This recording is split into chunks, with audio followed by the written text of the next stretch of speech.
you learned?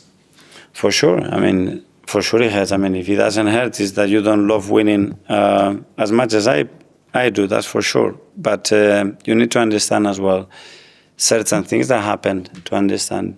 Was it possible to try to aim to get these kind of points with what we did? Or maybe what we did is overperforming what we could do as well. So it's a lot of ways to look at it. When I sit down and have some time, probably I will make a much better reflection of that. What's your early reflection on it when you sort of talk about it? I cannot do it till we see how we finish and the feelings that I have and get everything that I need and go over and over again. Before the game in Paris, you did talk about sort of, maybe the same points tally would have got you the championship in the last 2 years. Sometimes when you're talking around a game, whether before or after, you can, be emotional. I just wonder whether you had any, reflections on those remarks. Maybe it's hurt Liverpool a bit. I don't know. Any regrets before Sunday saying that? Wait, what do you mean? Sorry. On Tuesday night, you said in a different seasons we would have won the title with the same points tally. Mm-hmm. And I just wondered, maybe it's got Liverpool's backed up a bit. I don't know. What? Whether you had sort of any regrets. Well, it is true. I mean, with the amount of points that we had, we could have been champions twice, and we're not. So that's I said. You have to be in the right time, in the right moment, and that's it. And if somebody is doing better than you in that particular case, or because we as well, we had many situations and we could not get to those amount of points, it's something natural to do that. We have to really assess what is logical and what we have to do.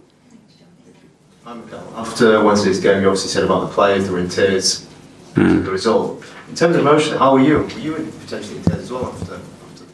I wasn't in tears, but I was very touched, very sad, because I was really convinced that we had everything to make it happen, and especially the first 20, 30 minutes played out and how we suffocated them and what we generated, they were there for the taking. And even if Uruguay scored the 2-2 with 10, 15 minutes to go, my feeling was still the same. And then when you don't achieve it, it is painful because the dream is over, and a lot of people that we could make very happy and proud, we weren't able to do it, and that's obviously something that is painful in sports. The topic of strikers obviously comes up, raises its head every few months in the last couple of seasons, and of course more so now after the results on Wednesday. In terms of the two previous transfer windows, what would you say the main factor is in terms of not getting a striker? Is it availability? Is it prices internally? You guys have got different ideas on which striker to go for? No, I think it was a full alignment, but sometimes the things that you want to do, you're not capable of doing. And aside from goals, what do you think is the main pivotal point between you guys finishing second place or getting to a semi-final and not actually going to that further step and winning a trophy in the last couple of years?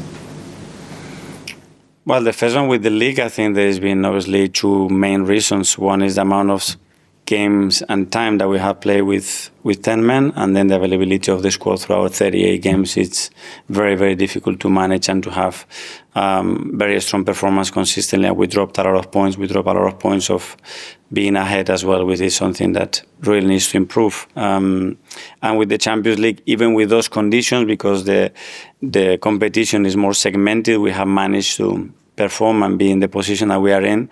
But maybe as well we lack when we had to change the game in certain moments and have that freshness. We didn't able to do that. Yeah, we've been here, a lot of us, for 5.5 years, hundreds of press conferences, hundreds of hours of talking. I don't think I've ever seen you like you were on Wednesday night, so visibly devastated. And maybe just think how much of an emotional burden is on you to lead this club, to set the tone, to push that energy all the time. Because you're not like a manager like Carlo Ancelotti, who just seems super relaxed all the time. You live it and you breathe it 100% all the time. Are you not just exhausted sometimes? No, now. Probably because I have so much to achieve and do and willing to improve and get done that that's what it drives me every day. And those people and the staff and the players drive me every single day. But yeah, if there is somebody probably that has raised the standard and the expectation the highest, it's been me. Because I've been demanding when people were expecting something much more, and after that much more, and after that much more. But for me, it's the only way to do it. That everybody has really high standards and demands, and and we are very, very close to achieving it. And I understand disappointing, and with this it comes the criticism. It's all part of that. At the end, it's one winner, and the rest of them, they're not going to win, so they need to reinvent themselves and do better, and that's part of the cycle. And you spoke before about amplifying the margins and providing the numbers that you need to win a title. I think maybe some people would argue that the system and the structure that you've built is world class, the best probably in Europe. But when those moments of chaos happen, or those moments of craziness, like a defender scoring 97th minute San Siro, maybe Arsenal's players aren't quite that character, maybe, or they haven't quite got that intuitiveness or that invention or that innovation in those killer moments. Is that an assessment you would agree with? I said that you need something exceptional, yeah, to make those moments. What Inter is done, it was something exceptional.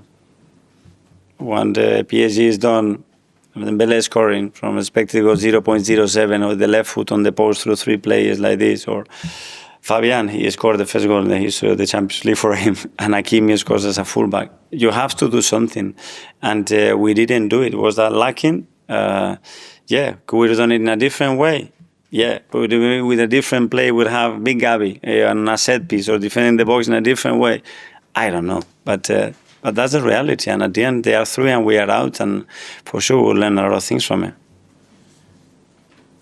Hi, Mikel. Hi. Just in terms of how you've taken it and the players in the aftermath of the other night, you obviously take it really, really badly, but you see the positives quite immediately when you have a setback. Are you concerned about some of your players that they might not have the same attitude as you, and that these, constantly coming so close and not getting over?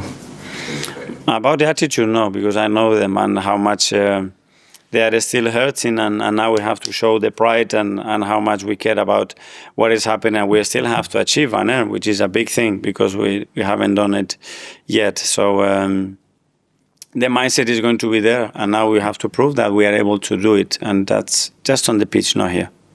And just on Myles Skelly, his best night after an amazing season. Are you concerned about him, how he's going to bounce back? He's got an amazingly strong mentality.